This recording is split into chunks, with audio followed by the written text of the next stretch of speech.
Hey everyone, Lars here in the Tesla Engineering Crash Safety Lab, and I wanted to talk a little bit about what makes our cars so safe. Passive safety is what happens after you get in an accident. We think about that from the beginning of a design, and what we're trying to do is absorb as much energy from whatever object you hit before it gets to the cabin. At Tesla, we always like to think we have two rules.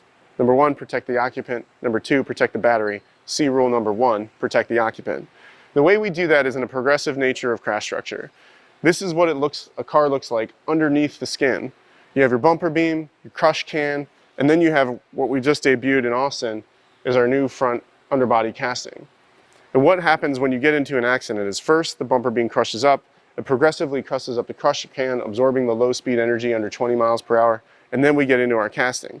The design is such that the ribs at the beginning of the casting are thinner than the ones at the back, and we progressively increase them so that we have controlled crushing of the entire system as it goes up before it gets to the cabin here. But what else you'll notice is there's multiple load paths.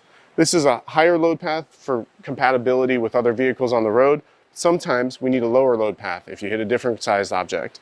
There's space vertically to transfer the load not only through the crush rail, but also through our subframe, which pulls the drive unit down and out of the way from the cabin behind you and out of the way of the battery. But we don't just do that in a vertical sense. We also do it laterally. Your main crush rail is great if you hit something up front, but if you hit a pole or a tree just outside that crush rail, there's nothing there to absorb an energy in most cars.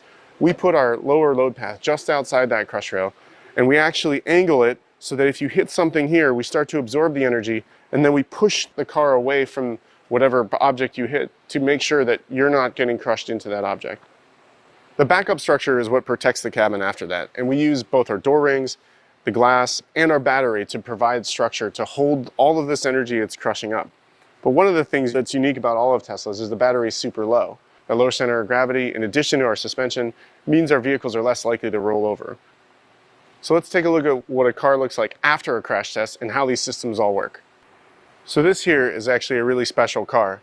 This is a car that was crash tested at NHTSA for our 5-star rating on Model Y. And as you can see, all that energy was absorbed up front here, stopping really at the cabin like I was talking about.